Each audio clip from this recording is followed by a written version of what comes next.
The morning of December 16th, 1944, somewhere in the snow-covered forests east of Strietwith, Belgium.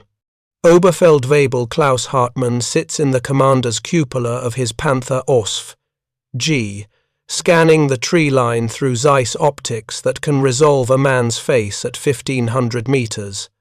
His tank, weighing 45 tons, armored with 80 millimeters of sloped steel at the front, is the most technologically advanced tracked vehicle in the world. Its 75mm cable UK 42 litres, 70 gun can punch through any Allied tank at ranges that make return fire impossible. Hartmann knows this. His crew knows this. Every man in the 5th Panzer Army knows this. What Hartmann doesn't know, what he cannot yet comprehend, is that within the next 72 hours, American guns he's never heard of will be killing Panthers from distances he was taught were fantasies. The doctrine that promised invincibility, that German engineering superiority would dominate the battlefield, is about to collide with a reality no one in the Wehrmacht anticipated.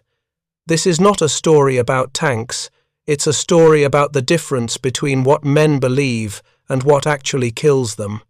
If you're enjoying this deep dive into the story, hit the subscribe button and let us know in the comments from where in the world you are watching from today.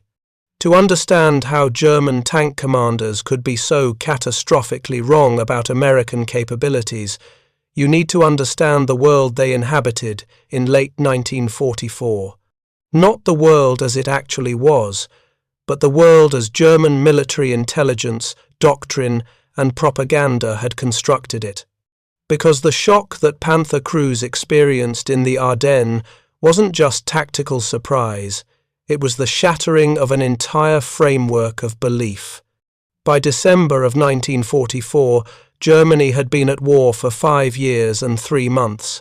The initial triumphs, Poland in weeks, France in 6 weeks, the vast sweeps across the Soviet steppe, had created a mythology of German military superiority that persisted even as the strategic situation deteriorated. Central to this mythology was the Panzer arm, and at the pinnacle of that arm stood the Panther. The Panther was born from trauma. In the summer of 1943, German armour had met the Soviet T-34 inches, numbers that shocked the Wehrmacht. At the Battle of Kursk, Germany committed over 2,700 tanks and assault guns to Operation Citadel. They faced Soviet armour that was simpler, cruder, but present in overwhelming numbers and mounting guns that could kill German tanks at ranges German doctrine hadn't prepared for. Kursk ended in strategic defeat. The German response was the Panther OSF. D entered production in January 1943. By the time of the OSF, the G variant appeared in March 1944. German engineers had refined the design into what many historians still consider the most balanced medium tank of the war. The statistics tell part of the story. The Quebeloke 42 litres, 70 gun a barrel, 70 caliber lengths long, generated a muzzle velocity of 925 meters per second with standard Panzer Granate 39/42 armor-piercing ammunition. At 1,000 meters, it could penetrate 138 millimeters of homogeneous armor plate. At 2,000 meters, it could still penetrate 111 millimeters. Compare that to the American 75mm M3 gun mounted in the Sherman. At 1,000 meters, the M3 could penetrate 60 millimeters of armor. The Panther's glacis plate, angled at 55 degrees from vertical, presented an effective thickness of 140 millimeters. The mathematics were brutal and simple. A Sherman had to close to suicidal ranges under 500 meters to have any hope of a frontal kill on a Panther. And at 500 meters, a Panther could kill a Sherman through any aspect, any angle, with a single shot. German tank training schools built their doctrine around this advantage. The principle was called Kampfentfernung, fighting distance. The tank that could engage effectively at the longest range controlled the terms of the engagement. A Panther commander trained to identify targets at 2,000 meters, establish range, and fire before closing to 1,500 meters. At that distance, the Panther was immune to nearly all Allied anti-tank weapons while remaining lethal itself. German gunnery training emphasized first-round hits at these extended ranges. Panther crews practiced range estimation until they could call distances to within 50 meters at a glance.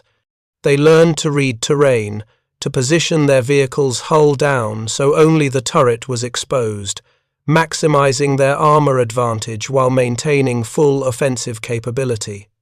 This wasn't just technical training, it was psychological conditioning.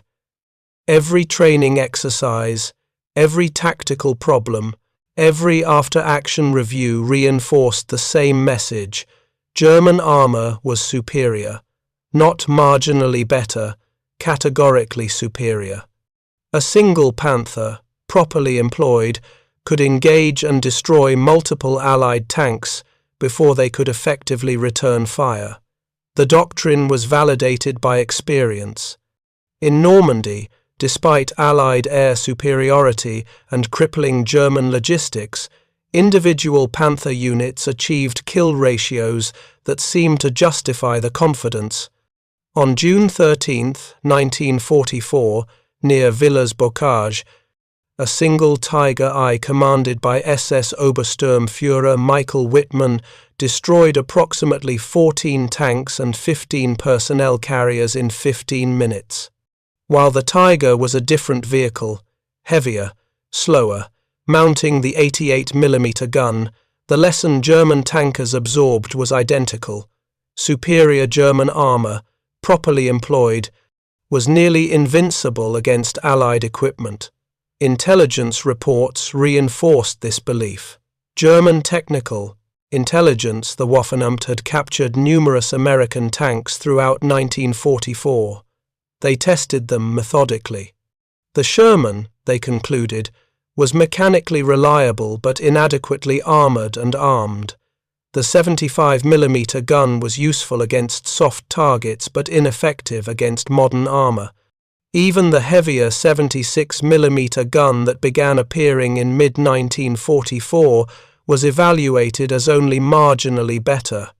German test reports from August 1944 noted that the American 76mm M1A1 gun achieved 92mm of penetration at 1,000 meters, better than the 75, but still insufficient against Panther frontal armor.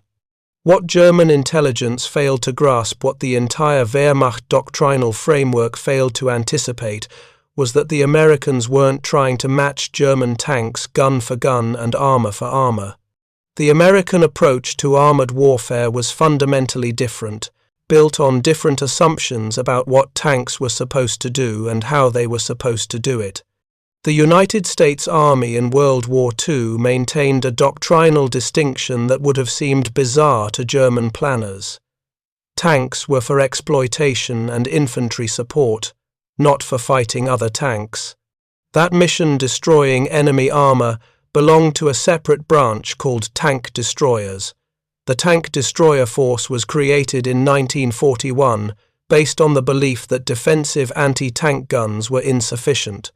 American doctrine called for mobile, aggressive vehicles that would hunt enemy armor, not wait for it. The philosophical difference was profound. German doctrine integrated tanks into combined arms teams, but expected them to engage enemy armor when encountered. The tank was both sword and shield, expected to defeat enemy tanks, support infantry, and exploit breakthroughs. American doctrine deliberately separated these functions. Tanks would exploit. Destroyers would kill tanks. This separation had consequences for design. Tank destroyers were optimized for their specific mission. They sacrificed armor for mobility and firepower.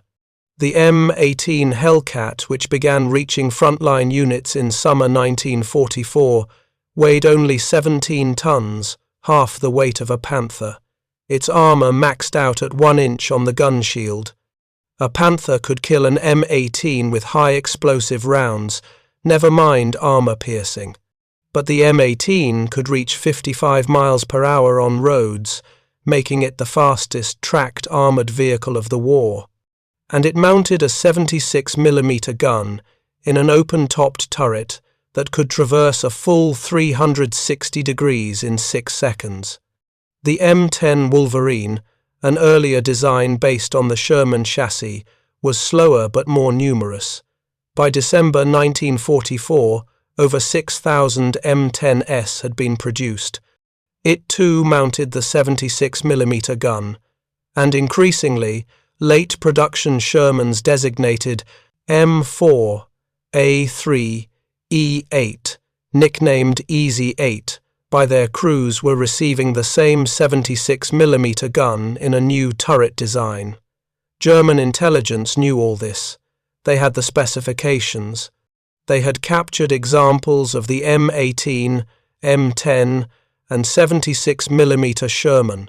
What they didn't have was an accurate assessment of how these vehicles would be employed, or what their actual effective range was under battlefield conditions. The critical error was in testing methodology. When German engineers evaluated captured American guns, they did so under German doctrinal assumptions. They tested penetration at ranges that German doctrine considered standard combat distances 800 meters, 1,000 meters, 1,500 meters. They evaluated accuracy at these ranges. Their conclusion was that the 76mm M1 series gun was adequate but not exceptional. Penetration at 1,000 meters was 92mm insufficient for frontal engagement of a Panther. Effective range was estimated at roughly 1,500 to 1,800 meters, beyond which accuracy degraded unacceptably. These assessments were wrong, not because the data was falsified, but because the questions being asked were the wrong questions. The 76mm gun the Americans fielded in late 1944 was firing new ammunition that German intelligence either didn't have or didn't properly evaluate. The M93 high-velocity armor-piercing round HVAP in American terminology used a tungsten carbide core in a light aluminum alloy body. The sabots fell away after leaving the barrel, and the dense tungsten penetrator continued downrange at velocities approaching 3,000 feet per second. More importantly, the round maintained velocity and accuracy at ranges German testing hadn't seriously considered. American ordnance tests conducted at Aberdeen Proving Ground and not available to German intelligence showed that the 76mm M1A two-gun firing M93 HVAP could achieve consistent accuracy out to 2,500 yards, not just hitting the target, but hitting specific aiming points on the target. At 2,000 yards, the M93 could penetrate 88mm of homogeneous armor plate at 30 degrees obliquity. That wasn't enough for a Panther's glacis, true, but a Panther's side armor was only 40mm thick.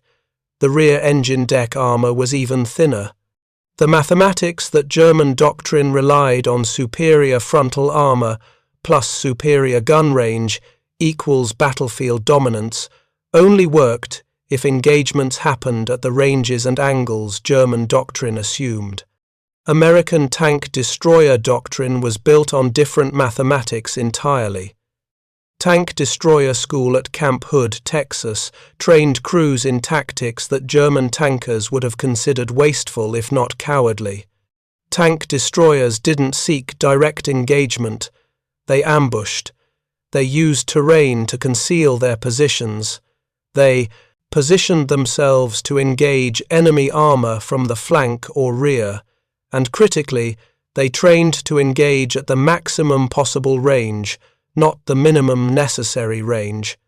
An M18 Hellcat crew in December 1944 had typically completed 12 weeks of training beyond basic armor training. They spent hours on range estimation, learning to judge distances by terrain features, by the size of the target in their optics, by the time it took for a target to move from one reference point to another.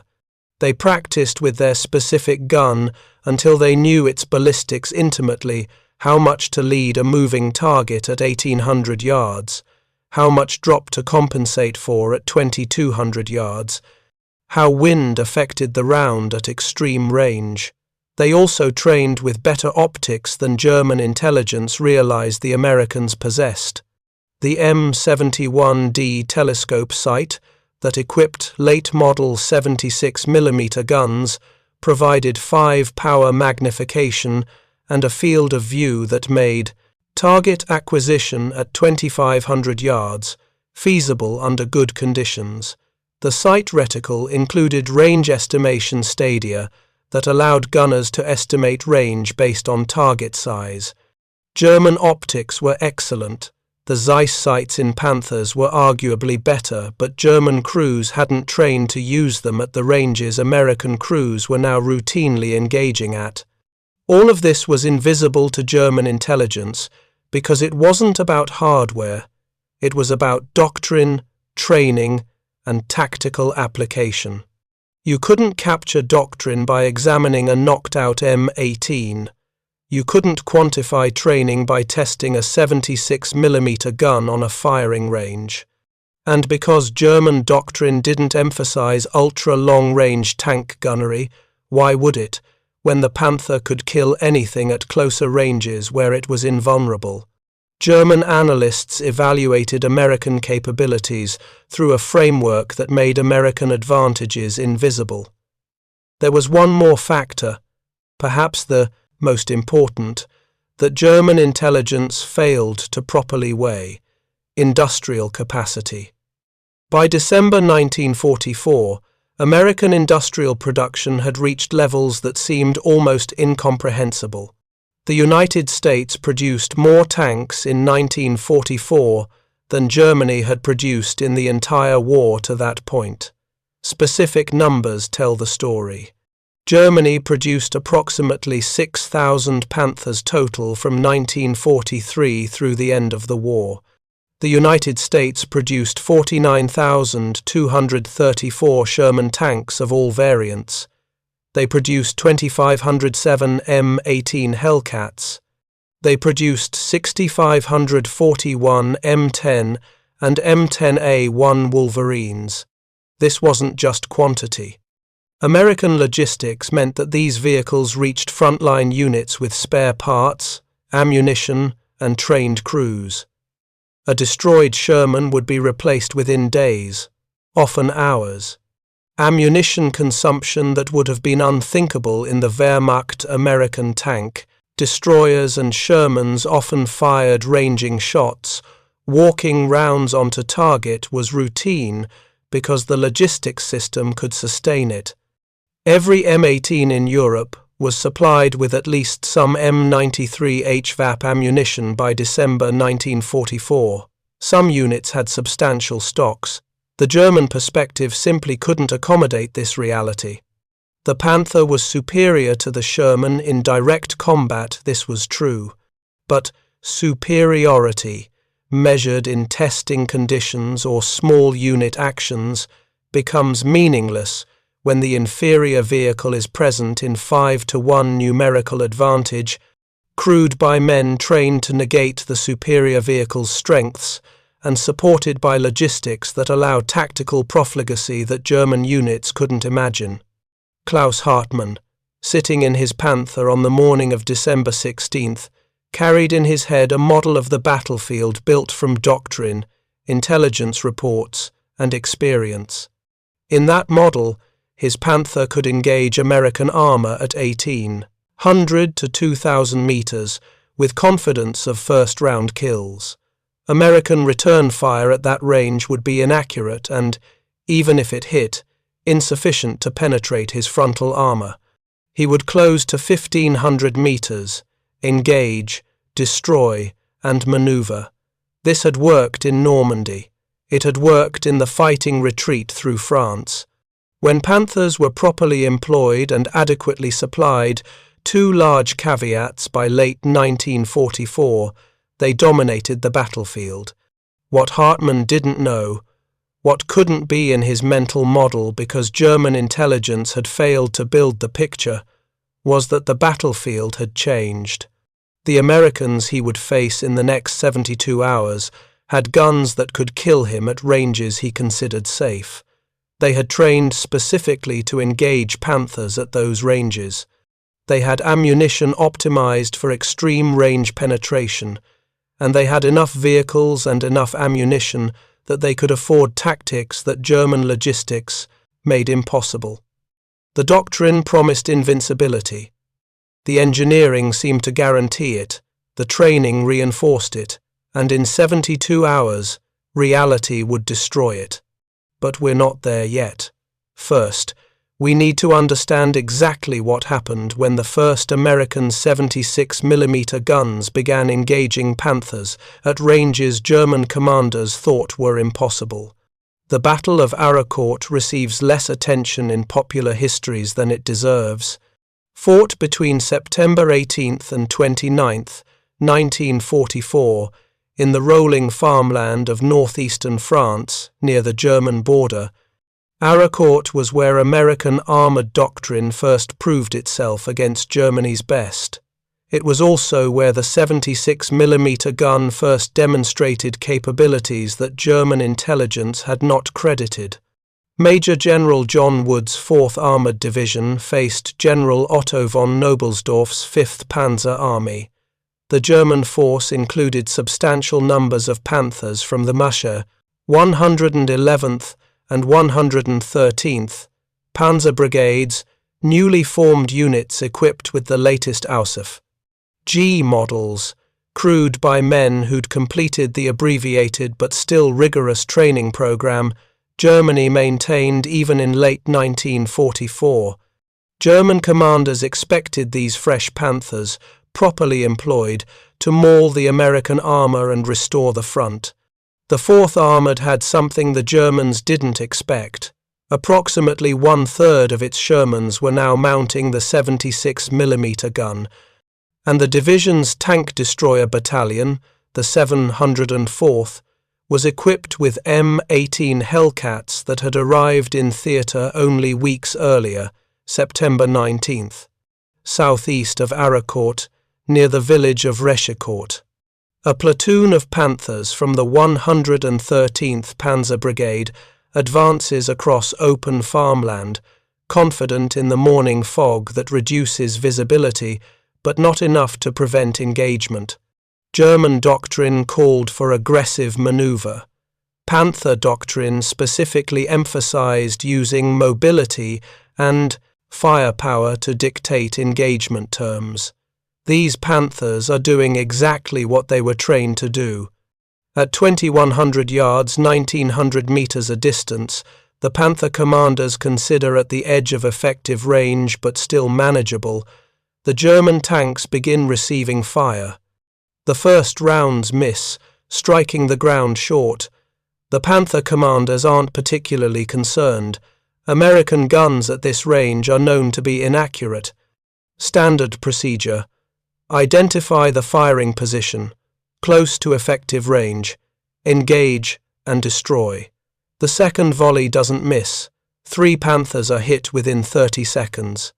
Not frontal hits the rounds strike the side armour, the thinner plates that German doctrine assumed would be protected by proper angling and manoeuvre. But the Americans aren't where they're supposed to be.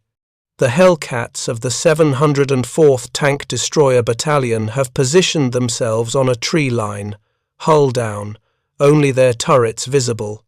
At 2,100 yards, the penetrations are catastrophic.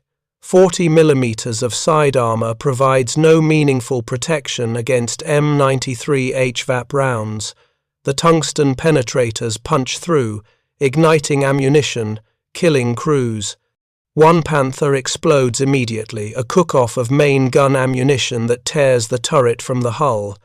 The other two burn. The surviving Panther commanders attempt to locate the threat. Through their optics, they can see muzzle flashes, barely, at a distance they were taught American guns couldn't effectively engage from. They return fire. The rounds fall short or wide.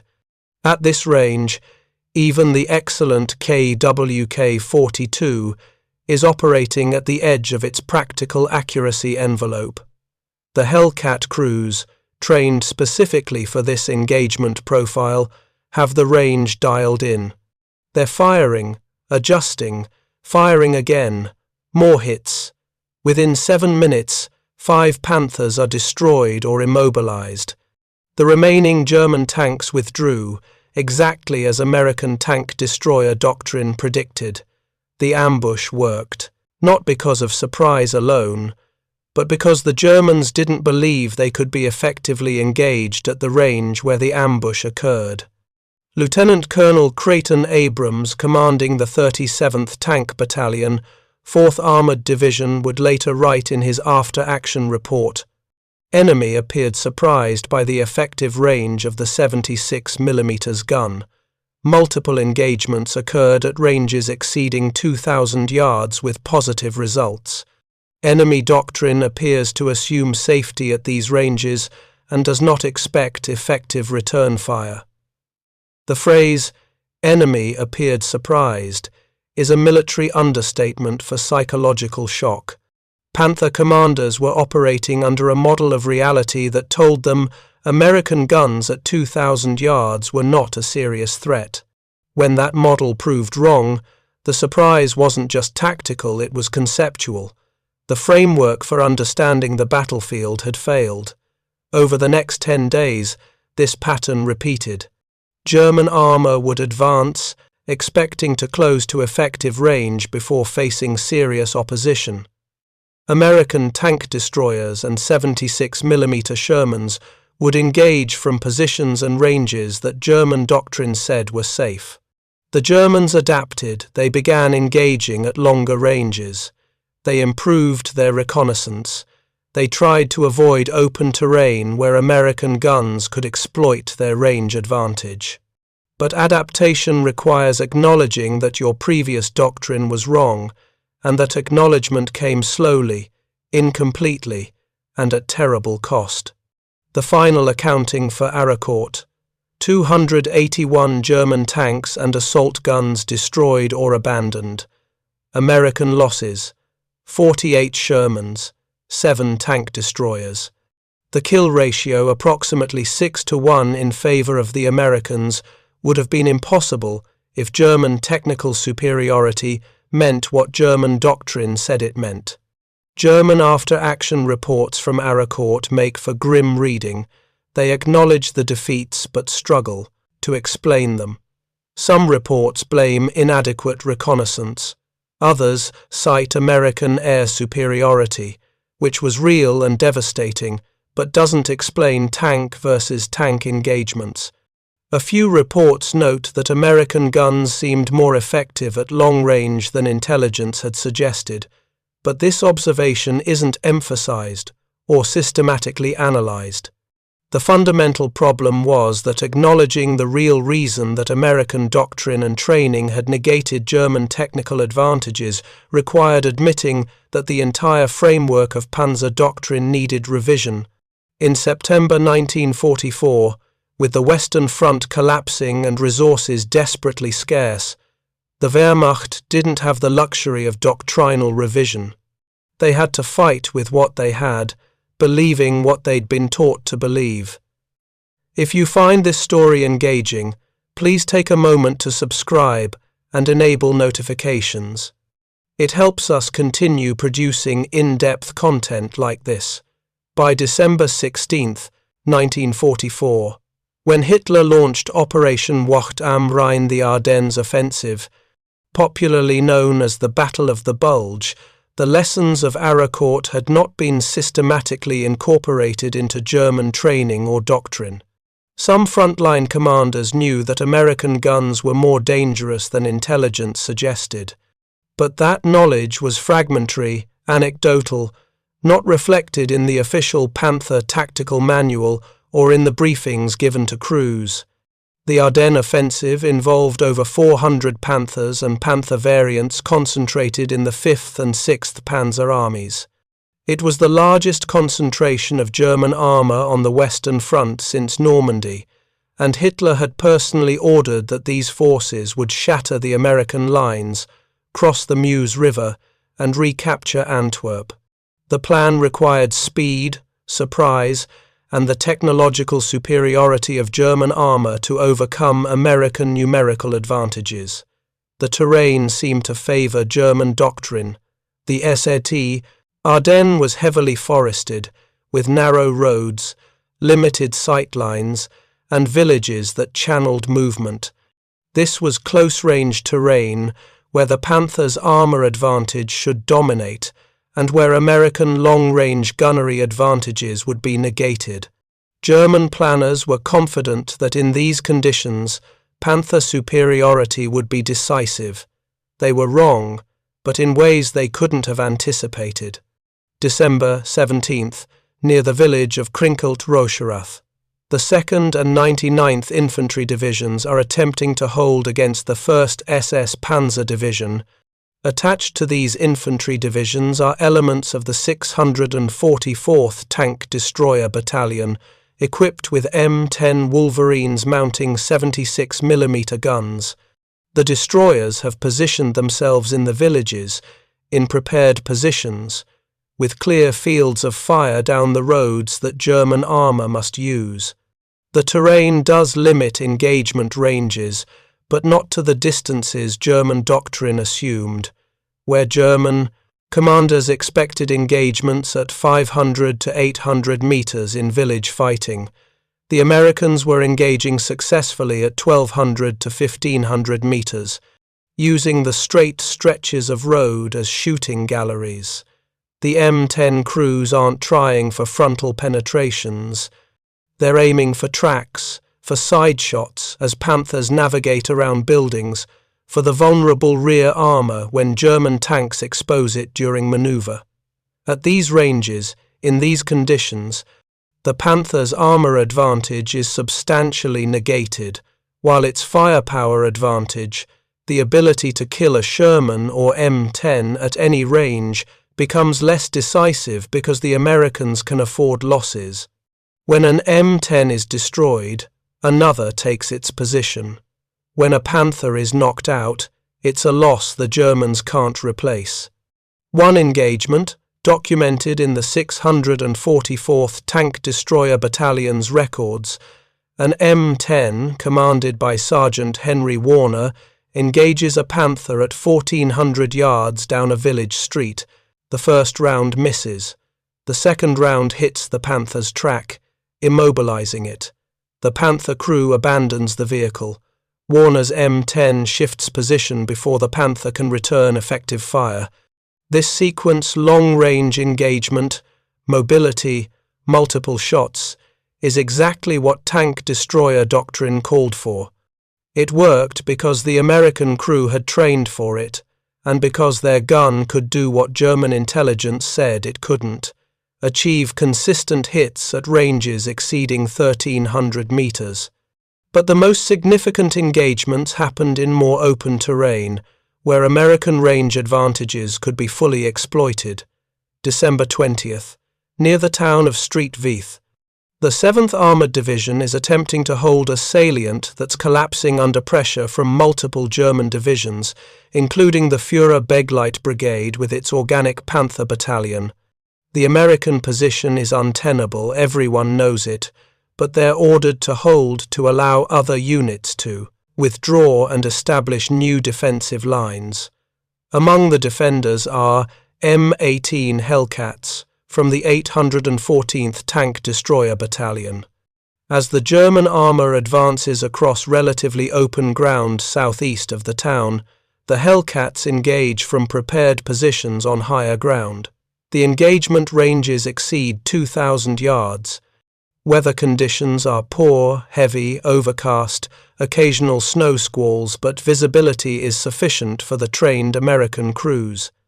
Staff Sergeant Joseph Bly's Hellcat achieves 6 hits in 9 minutes against Panthers and Panzer IVs advancing in column. His engagement range, recorded in the battalion log, 2,300 yards. 2 Panthers are confirmed destroyed, 1 immobilized.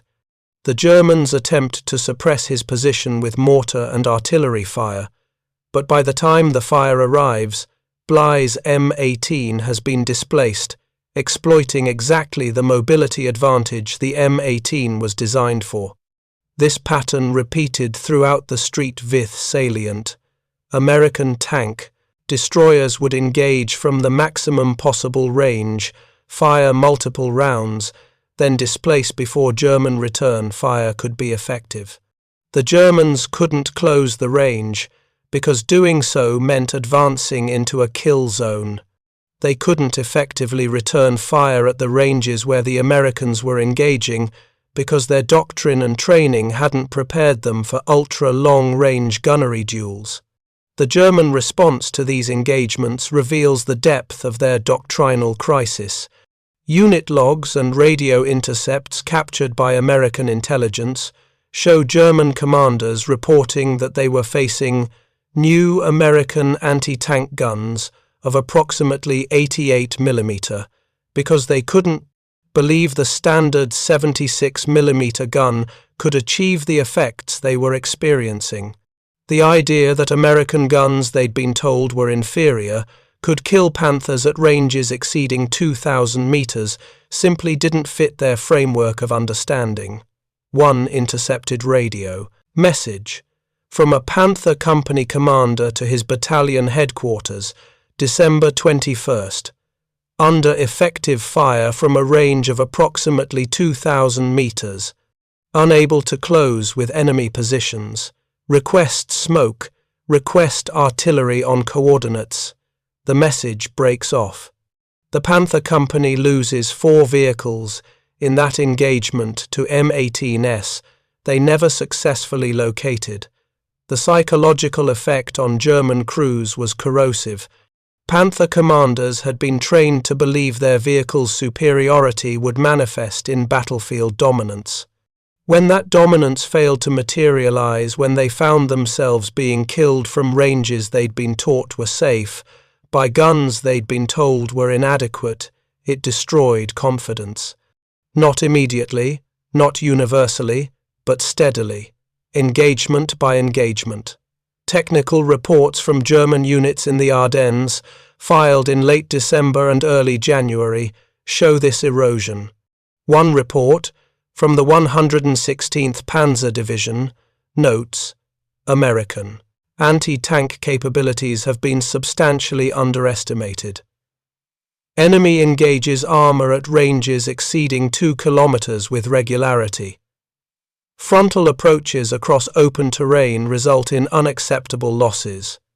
Recommend revision of engagement doctrine to account for enemy long-range capabilities. That recommendation arrived too late to matter. By the time German higher command might have revised doctrine, the Ardennes offensive had already failed, and the Wehrmacht was in retreat that wouldn't end until Germany surrendered. But let's be precise about what actually happened, because the story is more complex than American guns outranged German tanks. That's the headline. But the reality involves multiple interlocking factors that German doctrine failed to account for. First, ammunition. The M93 HVAP round was not standard issue for all American 76 mm guns. Production of tungsten carbide penetrators was limited by tungsten availability. Most tank destroyer and Sherman crews had mixed ammunition loads, some HVAP, mostly standard armor piercing. American crews were trained to use HVAP selectively against the hardest targets at the longest ranges.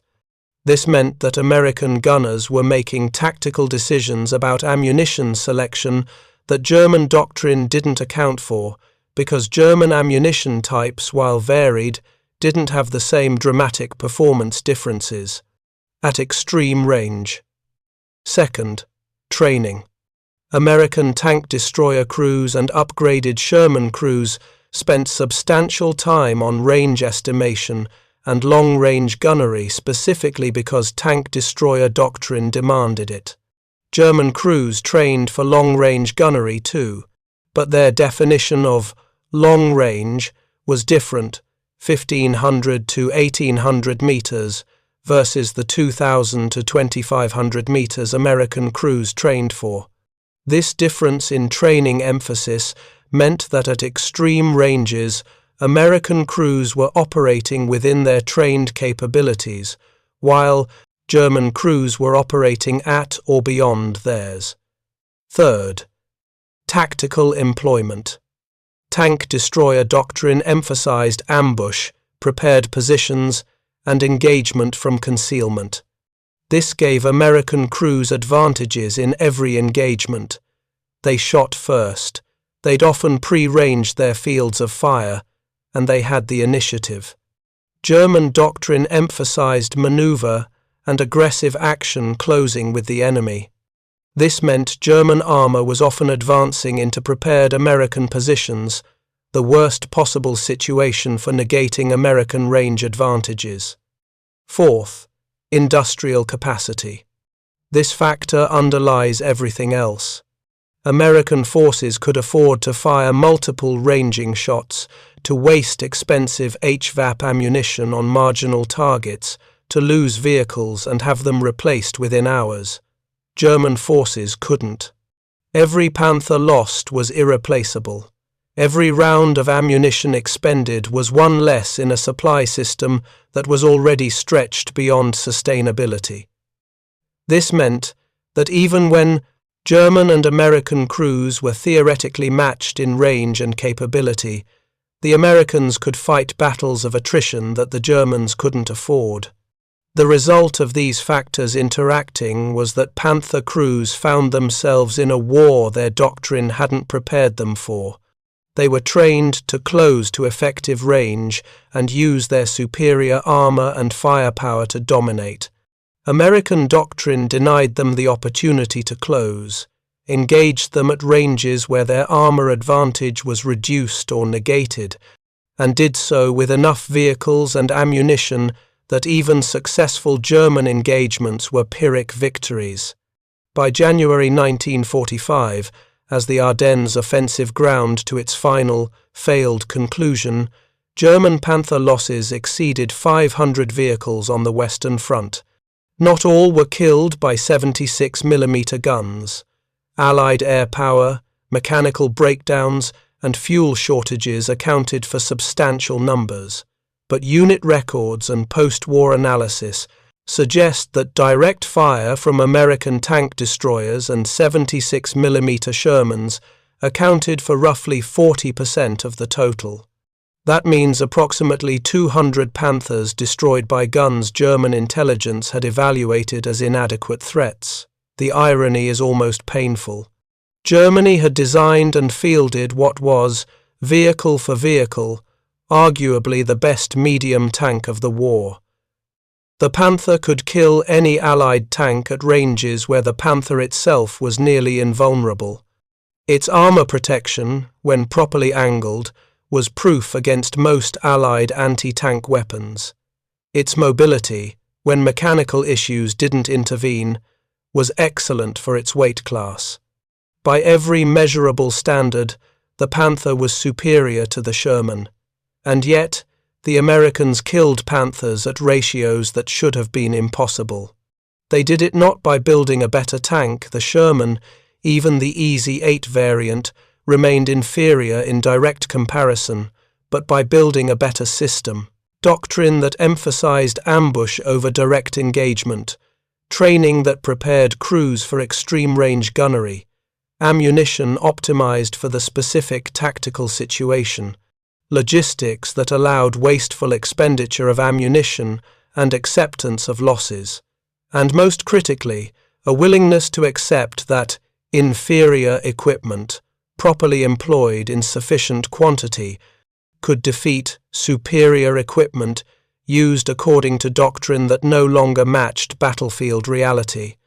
Klaus Hartmann, the Panther commander we met at the beginning, survived the Ardennes. His Panther was knocked out on December 23rd near Manhay, hit in the side armour by a round he never saw coming from a gun position he never located. The round penetrated, but the crew escaped before the vehicle burned. Hartmann spent the rest of the war commanding a Panzer IV in a reconstituted unit, then surrendered to American forces in April 1945. In post-war interviews conducted by American intelligence, Hartmann described the Ardennes experience. "We were told the Americans had only adequate guns. This was not true. They could kill us from distances we believed were safe. After several days, every commander knew this, but we received no new orders, no changed tactics. We were to fight as we had been trained. But what we had been trained for was no longer the war we were fighting." That last sentence encapsulates the tragedy of German armour doctrine in late 1944. The training was excellent. The equipment was superb. The doctrine was sophisticated. But the war they'd been prepared for, where German technical superiority would manifest as battlefield dominance, was not the war they were actually fighting. The Americans had changed the terms of engagement in ways German intelligence failed to detect and German doctrine failed to counter. The question that haunted German armour officers in captivity was simple. How did we miss this? How did we fail to understand what the Americans were capable of? The answer is equally simple and deeply complex. They evaluated American capabilities through the lens of their own doctrine, and that doctrine made American advantages invisible. German intelligence tested American guns at German combat ranges. They evaluated American tactics according to German tactical principles. They assumed American training was similar to German training. Every assumption was wrong, but every assumption seemed reasonable because it was based on how Germany would employ similar equipment. This is the core irony. Germany's very excellence in armour doctrine became the thing that blinded them to alternative approaches. They were so confident in their doctrinal framework, the framework that had delivered victory in Poland, France, and the early Soviet campaigns, that they couldn't see how thoroughly the Americans had rejected that framework in favour of something different. The 76mm gun didn't win the war. No single weapons system wins wars. But the story of how that gun negated the Panther's advantages reveals something profound about warfare. Superiority is contextual, not absolute. The best weapon is the weapon that best fits the tactical, operational, and strategic context in which it's employed. Germany built magnificent weapons for the war they wanted to fight. America built adequate weapons for the war they were actually fighting, and in late 1944 in the forests and fields of Belgium and France, adequate proved more than good enough. The final accounting of the Ardennes offensive makes for sobering reading. Germany committed approximately 400 Panthers to the operation. By January 27, 1945, when the offensive was officially concluded and German forces had been pushed back to their starting positions, fewer than 100 remained operational. The others were destroyed, abandoned, or had broken down beyond field repair capability. American losses were substantial, approximately 733 tanks and tank destroyers destroyed during the offensive. But by February 1st, American armoured strength in the theatre had already been restored to pre-offensive levels.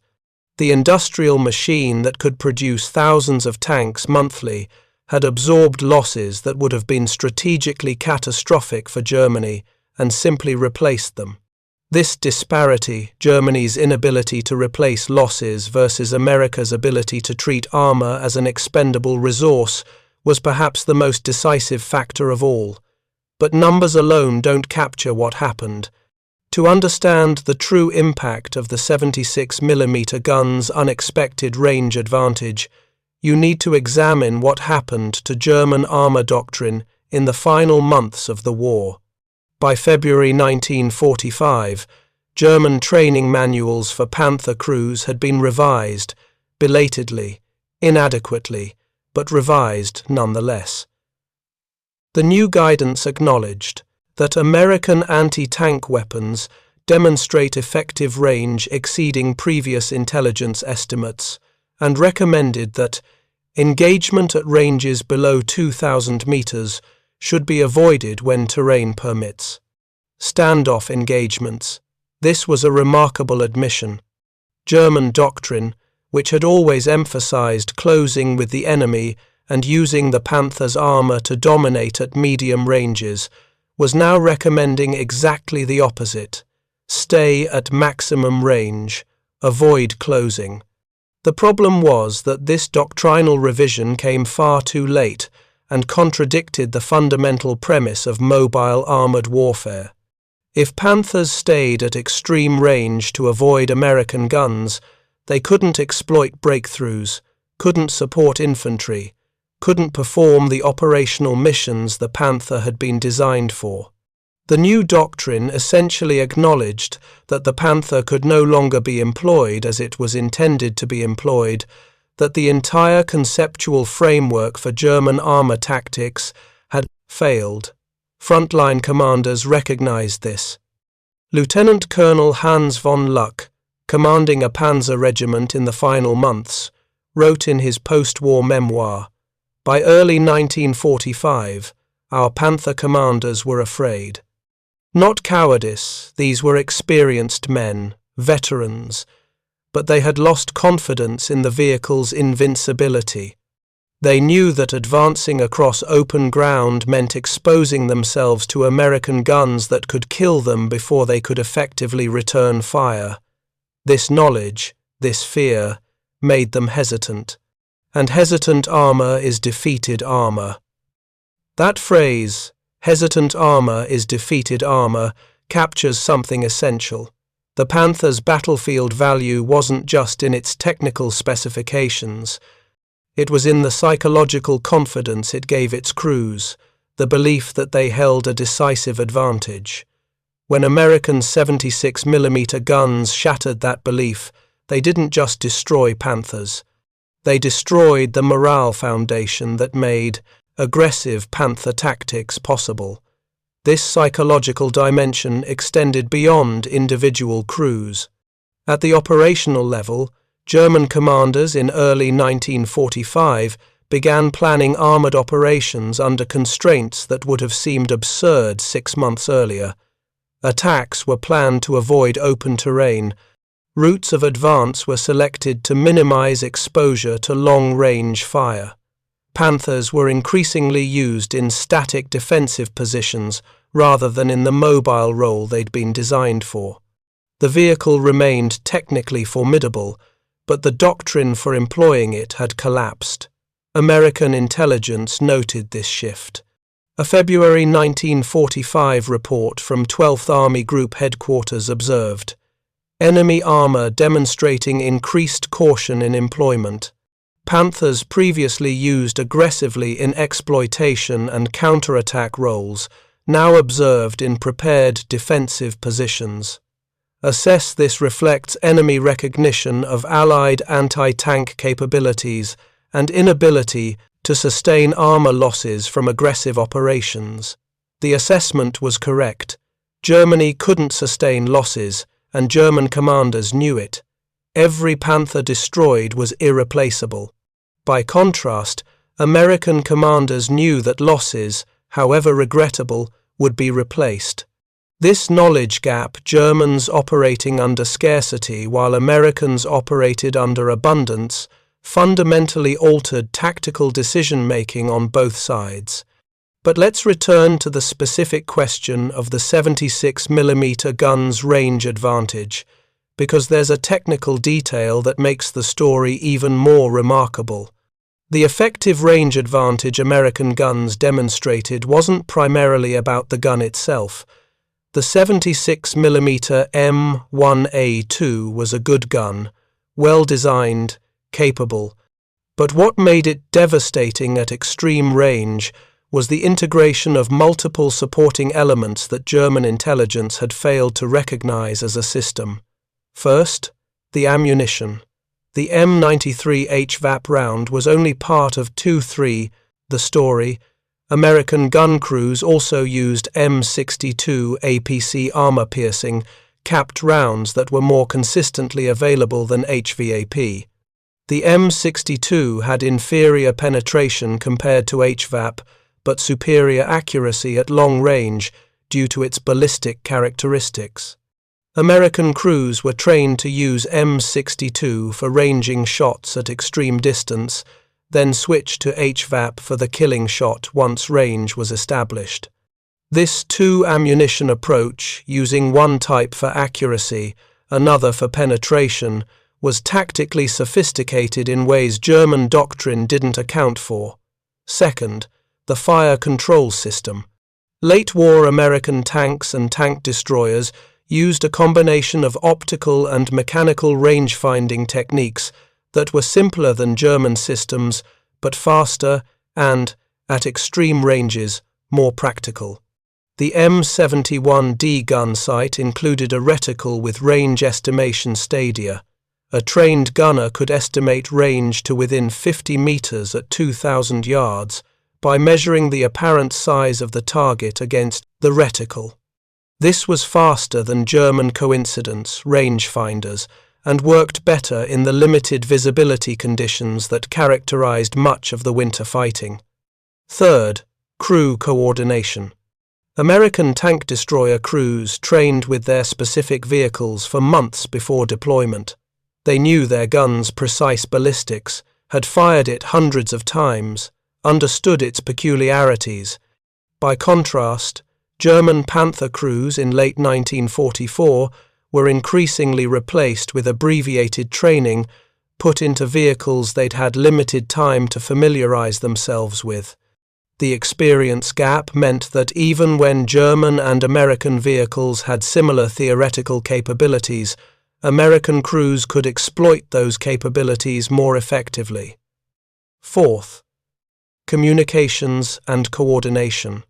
American armor operated with radio nets that allowed rapid sharing of range information, target coordinates, and fire correction. When one tank destroyer found the range to a target, that information could be instantly transmitted to other vehicles.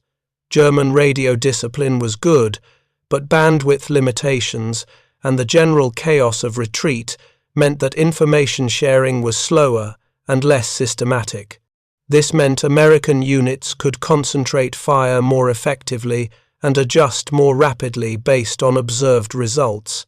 All of these factors, ammunition, selection, fire control, crew training, communications, were force multipliers that made the 76mm gun far more effective than its basic specifications suggested.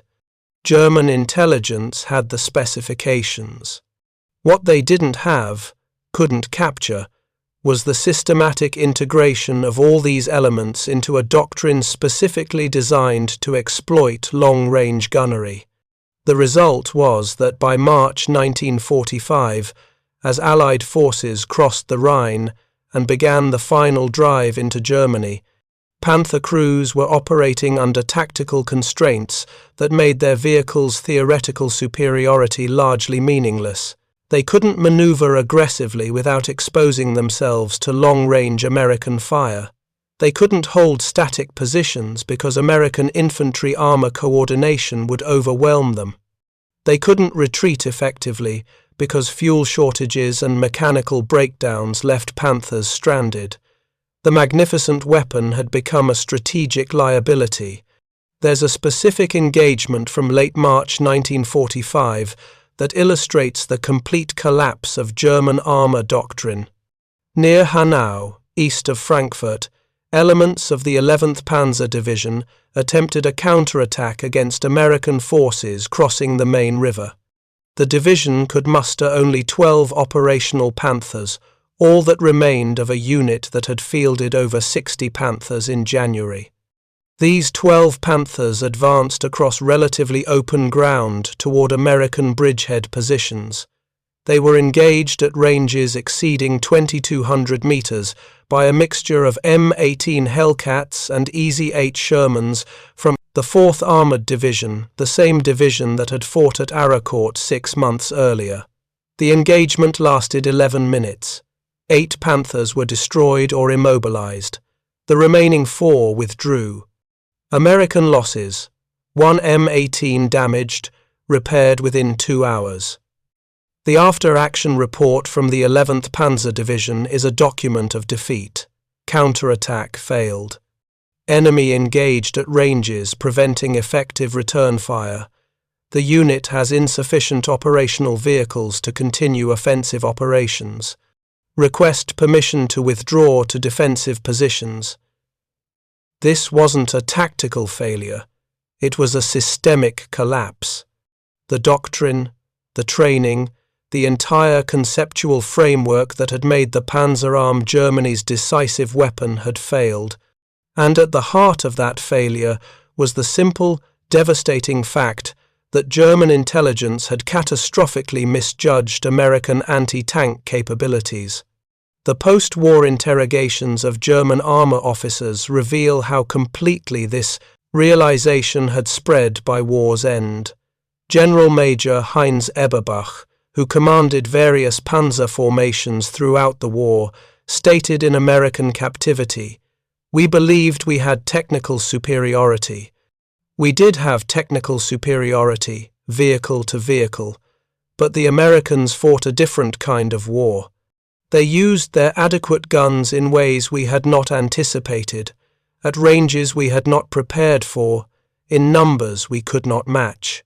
By late 1944, every Panther commander knew that the American guns could kill us before we could kill them. This knowledge was devastating to morale and to tactical effectiveness. Oberst Hans von Luck, the regimental commander quoted earlier, was more philosophical in his assessment. The Panther was a beautiful machine, truly excellent, but excellence in engineering is not the same as effectiveness in war. The Americans understood something we did not, that an adequate weapon, available in quantity, employed with appropriate doctrine, defeats a superior weapon that is scarce and employed according to obsolete doctrine. We learned this lesson too late to matter. That phrase, "too late to matter," encapsulates the tragedy of German armor in the final year of the war. The lessons were learned, painfully, engagement by engagement, but learning tactical lessons doesn't matter when you lack the strategic resources to implement them. By the time German doctrine acknowledged that American guns could kill Panthers at 2,500 meters, Germany lacked the fuel to maneuver Panthers, the spare parts to keep them operational, the replacement crews to man them, and the industrial capacity to replace losses. The 76mm gun didn't win the war, but it revealed something profound about how wars are actually won. Technical superiority matters. The Panther was genuinely the better tank, but technical superiority is only one variable in a complex equation that includes doctrine, training, logistics, industrial capacity, and the ability to adapt to battlefield realities faster than your enemy can counter them. Germany optimized for the wrong variables. They built magnificent weapons for the war they wanted, to fight a war where technical superiority would manifest as battlefield dominance, where superior armor and firepower would allow outnumbered forces to defeat numerically superior enemies. That war had existed in 1940, perhaps in 1941. By 1944, it was a fantasy. America optimized for the war that actually existed, a war where adequate equipment available in overwhelming quantities, supported by unmatched logistics, employed according to doctrine that exploited American advantages while negating enemy advantages, would grind down an enemy who couldn't replace losses. The 76mm gun fit perfectly into that paradigm. It wasn't the best gun. It was good enough, available in quantity, and employed in ways that made good enough devastating. The 500-yard range advantaged the ability to kill Panthers at 2,500 yards, when Panthers could effectively return fire at 2,000, seems almost trivial when stated that way. 500 yards, 457 meters, in the vast scale of mechanized warfare, a small margin. But that small margin was everything. It was the difference between a Panther crew confident in their vehicle's superiority and a Panther crew scanning the horizon nervously, knowing they could be hit before they could identify the threat. It was the difference between German commanders planning aggressive armored operations and German commanders positioning Panthers in static defense. It was the difference between doctrine that assumed superiority and doctrine that acknowledged vulnerability. More broadly, it was the difference between an army that believed its excellence would be decisive and an army that discovered, too late, that excellence without adequate resources is just another form of failure. There's a photograph, taken in late April 1945, that captures something essential about this story. It shows an abandoned Panther G on a road in Bavaria.